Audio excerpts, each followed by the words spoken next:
for me, no Cuban meal is complete without a tostones. And they are made out of green, very green plantains. Now, this looks like a banana to a lot of people. I realize that. It is related. They are share a family. However, they're very, very different. Plantains are not sweet. They're very starchy.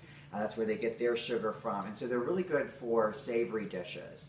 The banana is more sweet in nature. The carbs come from the sugar.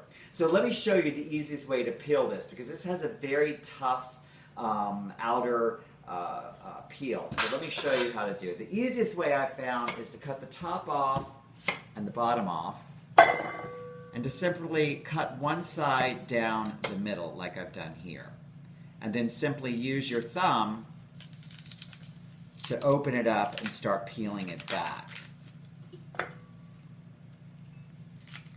This is my favorite way of peeling them. If not, you'll be here all day.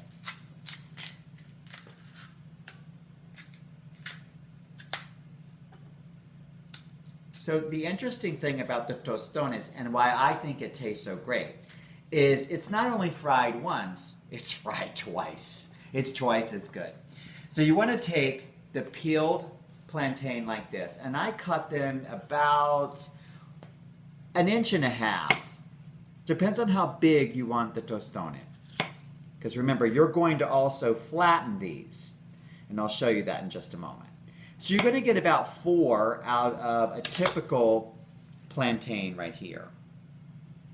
You're going to have your oil. It's going to be heated up to about 375, 380 degrees. I like it very, very hot before I add them in.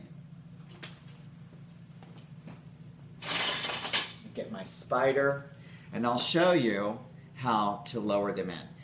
2 things. You want the heat very, very hot so that these don't get greasy.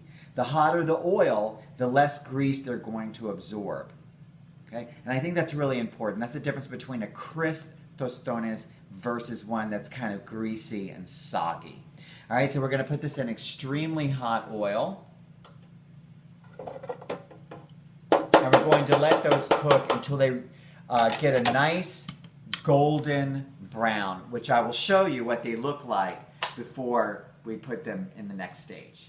Now we're at the point where we're doing the first fry of the plantains, and I want to show you those now. It's very important. I like to do the first fry until they're like this color of a nice golden brown. Actually, they could stay in even a little bit longer, but I'm going to go ahead and take these out and let them drain for the first time, because I want to show you a tostonero. This is it here. This is going to make your life so much easier and is so traditional when you're making tostones. So let me show you how it works. You're going to open it up like this. You're going to take one of the plantains, and you're going to simply crush it down like this. Lift it back up, and look what we have. We have now transformed a plantain into a tostones. However, we need a second frying, and this makes it doubly good. It's going right back in the oil, and I'll keep working in batches like this until we reach the end and devour them all. Now that the tostones have been frying for the second time, usually people leave them in for about 4 minutes, 3 to 4 minutes. I don't time them. I go by the way they look. And I have to tell you, these are starting to look pretty perfect. I like them to be a nice golden brown without any charred areas at all on the flesh. So I'm going to put these right here.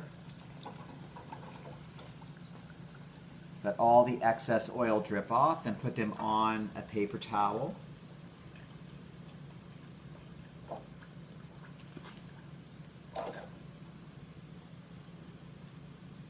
You want to immediately top them off with a little bit of kosher salt. I use kosher salt because I like to see it, and you don't want to add so much sodium. It's nice to have a little bite with a cocktail or a beer. Makes a perfect tapas. I wouldn't salt it any more than that. So let's take a bite and see how it is. Oof, it's still hot. Mmm. So crunchy. Except the inside is light and airy and starchy. And so good. So good. Mmm. Oh, hot. What I love about it, it's not greasy. It's not an oily, greasy mess. Why? Because we made sure that the oil was extremely hot before it went in. We didn't overload the oil. I'm doing them in batches. We let them fry the first time, not for you, honey.